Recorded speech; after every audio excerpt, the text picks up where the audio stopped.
وعن ابن عباس رضی اللہ تعالی عنہما ان النبی صلی اللہ تعالی علیہ وآلہ وسلم دخل علی اعرابی یعودہ. یہ حدیث پاک حضرت سیدنا ابن عباس یعنی حضرت عبداللہ بن عباس رضی اللہ تعالی عنہما آپ سے روایت ہے. آپ فرماتے ہیں کہ ان النبی صلی اللہ تعالی علیہ وآلہ وسلم کہ بے شک نبی اکرم صلی اللہ تعالی علیہ وآلہ وسلم داخل علی اعرابی یعودہ ایک اعرابی کی عیادت کرنے کے لیے حضور تشریف لے گئے.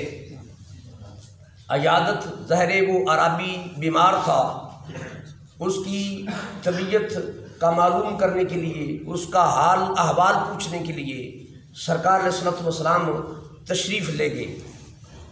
اعرابی کا بھی آپ ذہن میں رکھ لیجئے گا. اعرابی مین ہے بدوی لوگ، دیہاتی لوگ، آپ یوں سمجھ لیں. تو سرکار علیہ الصلوۃ والسلام کوئی وہ اعرابی تھا جو وادیوں میں دور پسماندہ علاقوں میں رہنے والا تھا. بیمار ہوا، حضور سے پوچھنے چلے گئے. صحابی حضرت ابن عباس رضی اللہ تعالیٰ عنہما آپ فرماتے ہیں کہ سرکار علیہ الصلوۃ والسلام کا معمول تھا کانا اذا دخل علی المریض یعودہ لا باس طہور انشاءاللہ. آقا علیہ الصلوۃ والسلام کا معمول یہ تھا کہ جس مریض پر بھی حضور تشریف لے جاتے اس کی عیادت و تیمارداری کے لیے تو سرکار جاتے اور اسے ایک جملہ ارشاد فرماتے. اگر ممکن ہو تو جملہ آپ بھی یاد کر لیں، جس کو بھی پوچھنے جائیں یہ جملہ کہیں، یہ سنت مصطفیٰ ٹھہرے گا. سرکار جس مریض کے پاس جاتے آپ کیا ارشاد فرماتے؟ حضور فرماتے مریض کو لا باس طہور انشاءاللہ. حضور فرماتے ڈرنا، بیماری سے گھبرانا، طہور انشاءاللہ، انشاءاللہ یہ بیماری تیرے لیے باعث طہارت ہے، یہ بیماری تیرے لیے پاکیزگی کا باعث ہے، یہ بیماری تیرے لیے تزکیہ کا باعث ہے. جس مریض کے پاس بھی سرکار جاتے یہ ضرور ارشاد فرماتے. یہ آپ کا معمول تھا. تو آقا علیہ الصلوۃ والسلام جب اس اعرابی کے پاس تشریف لے گئے تو آقا علیہ السلام نے اپنے اس طریقے کے مطابق فقال لہو، اسے بھی یہی ارشاد فرمایا کہ لا باس طہور انشاءاللہ.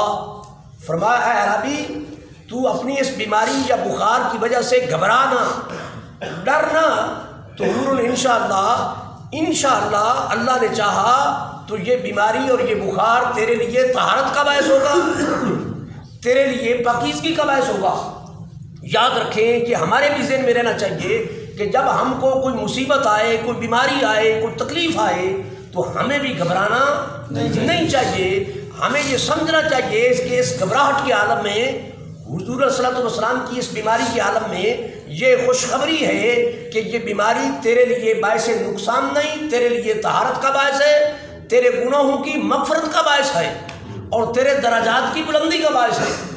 تو سرکار نے جب اس وادیوں میں رہنے والے اس بدوی عربی بوڑھے کو یہ ارشاد فرمایا نا بھی گھبرانا، ڈرنا، یہ بیماری تیرے لیے طہارت کا باعث ہے، تو وہ چونکہ پسماندہ علاقے کے لوگ زیادہ تعلیم یافتہ نہیں ہوتے، تہذیب اور شائستگی سے آشنا نہیں ہوتے، تو اس لیے بس میں تو اس کی وکالت میں ہی کہوں گا کہ اس بیچارے نے یہ بھی نہ سمجھا کہ میرے سے مخاطب کون ہستی ہے.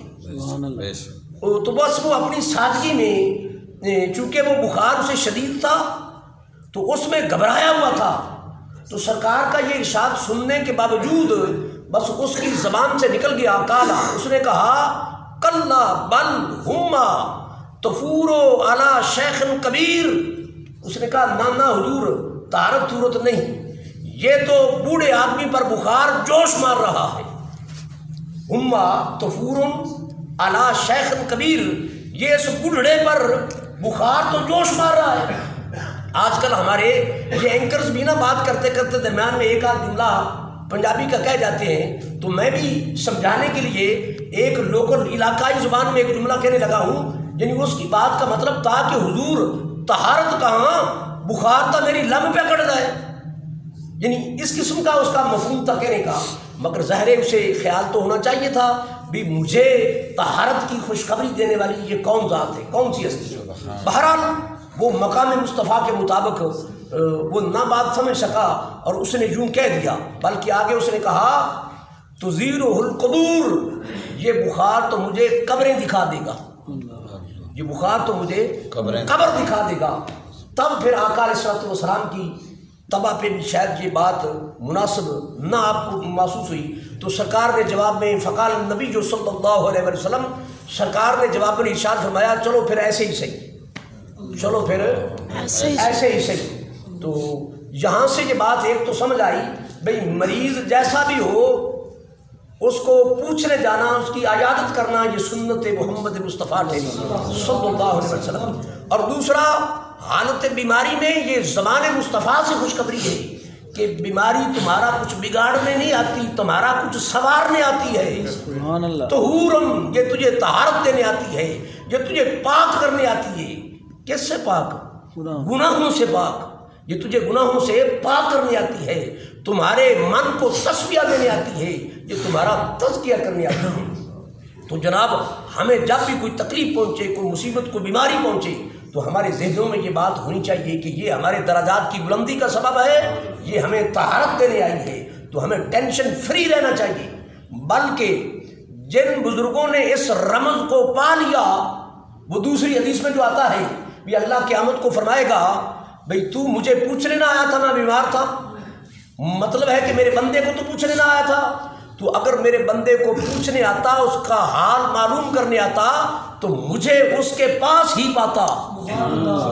جن بزرگوں نے حالت بیماری میں اس رمز کو پا لیا ہے وہ تو بیماری میں خوش ہوتے ہیں، وہ مصیبت میں فخر کرتے ہیں۔ کیوں؟ وہ سمجھتے ہیں کہ آج ہمیں خدا کی سنگت اور معیت نصیب ہو گئی ہے، آج ہمیں اللہ کا قرب مل گیا ہے، کیونکہ ایسی حالت میں خدا بندے کے پاس ہوتا ہے۔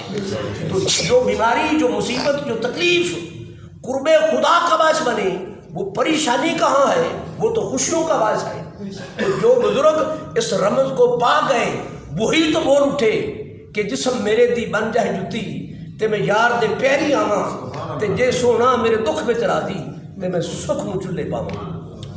دعا ہے اللہ پاک ہمیں بھی حق سمجھنے کی توفیق عطا فرمائے۔